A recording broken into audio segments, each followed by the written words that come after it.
Hello friends, good morning. Welcome back to my another blog. আজ সকাল থেকেই ওয়েদারটা মেঘলা হয়ে আছে আর ঝিরিঝিরি বৃষ্টি পড়ছে। আমাদের বাড়ির বাইরেই ছোট্ট একটা হাট বসেছে, সকালবেলা প্রত্যেক দিনই বসে।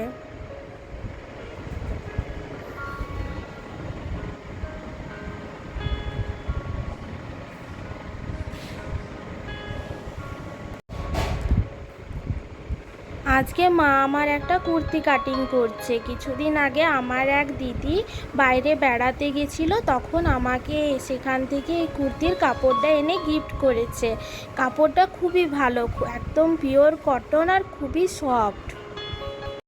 দিদি ভাইয়ের চয়েস কিন্তু খুবই সুন্দর। কাপড়ের প্রিন্টটা খুব সুন্দর হয়েছে। থ্যাংক ইউ দিদি ভাই। সামনেই পুজো, পুজোর তো আর দেরি নেই, আর আমরা বাড়িতেই একটু একটু করে সেলাই করি। তাই মা বলল একটু একটু করে শুরু করি, নয়তো শেষ হবে না। মা সেলাইয়ে ব্যস্ত আছে, তাই মা বলল তুই একটু তরকারিটা করে দে। তাই আমি রান্নাঘরে চলে এলাম। আজকে নিরামিষ পটল আলুর তরকারি বানাবো, আর তোমাদের সাথে এই নিরামিষ পটল আলুর তরকারিটা আমি শেয়ার করব।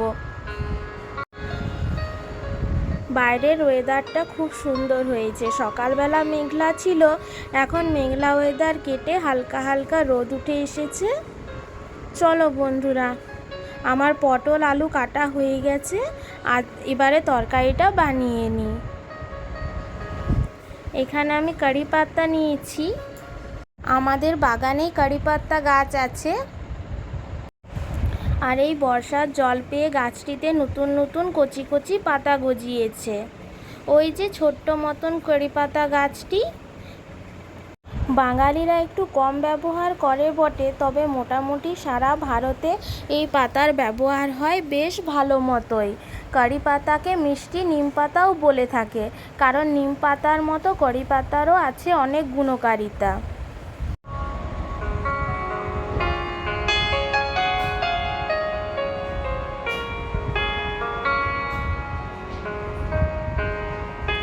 আমাদের কড়াই গরম হয়ে এসেছে, কড়াইয়ে সর্ষের তেল দিয়ে দিলাম।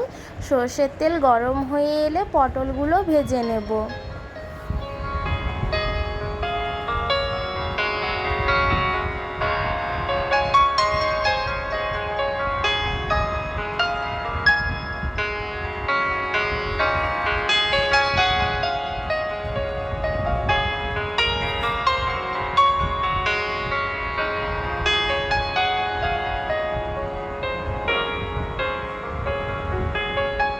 পটলটা হালকা ভাজা হয়ে এলে ওই পটলটার সাথে আলুগুলো দিয়ে দিচ্ছি, একসাথেই ভাজা হয়ে যাবে।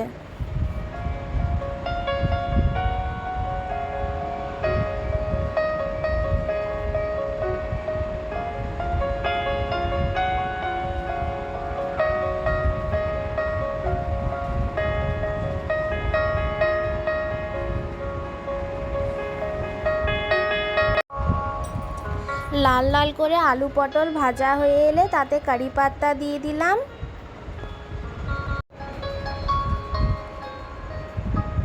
এবারে গ্রেট করে রাখা আদা, নারকেল আর কুচি করে রাখা কাঁচা লঙ্কা দিয়ে দিলাম।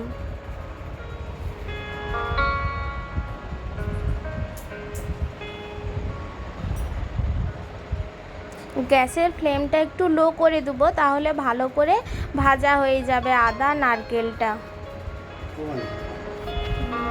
পটল আলুর সাথে আদা নারকেলটা ভাজা ভাজা হয়ে এলে পরিমাণ মতো জিরে ধনে গুঁড়ি, নুন আর হলুদ দিয়ে দিলাম। এবারে আস্তে আস্তে কষিয়ে নেব মশলাটা।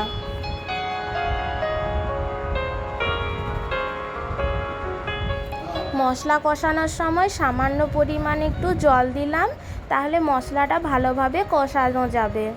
আলু আর পটলটার ভেতরও ভালোভাবে মশলাটা ঢুকে যাবে।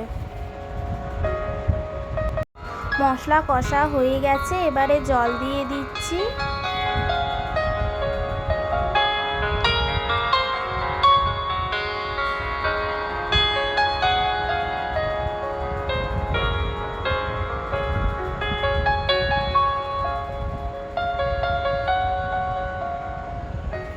ঢাকা দিয়ে গ্যাসটা লো ফ্লেমে করে কিছুক্ষণ রেখে দেব, তাহলে পটল আলু সেদ্ধ হয়ে যাবে। সব কাপড়গুলো শুকিয়ে এসেছে, এবারে তুলে নিতে হবে।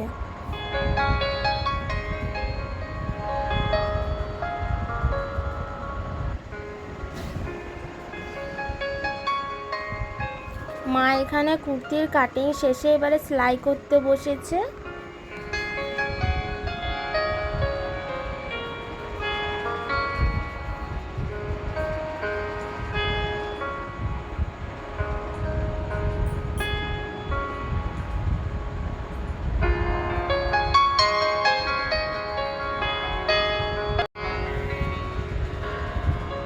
একটু পরে আবার রান্নাঘরের দিকে চলে এলাম, একবার তরকারিটা দেখে নিই সেদ্ধ হয়েছে কি না।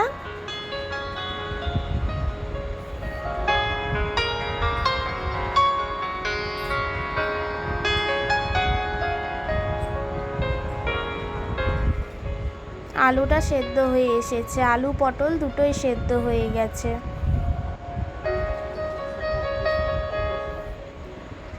এবারে উপর থেকে একটু গরম মশলা দিয়ে দিচ্ছি আর একটু ঘি দিয়ে দিলাম। নিরামিষ তরকারিতে গরম মশলা আর ঘি লাস্টে দিলে স্বাদ ভালো আসে।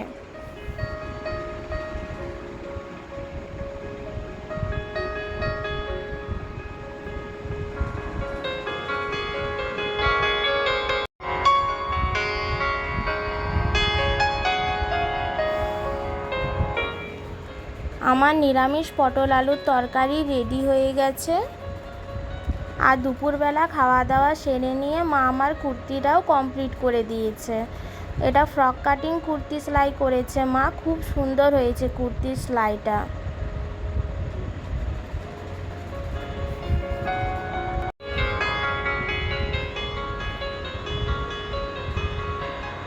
পিঠের দড়ির লটকানটাতেও মা খুব সুন্দর ডিজাইন করে দিয়েছে।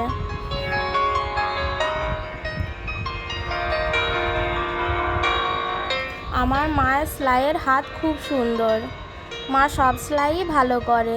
এখন রাত হয়ে এসেছে, কি সুন্দর চাঁদ উঠেছে রাতের আকাশে।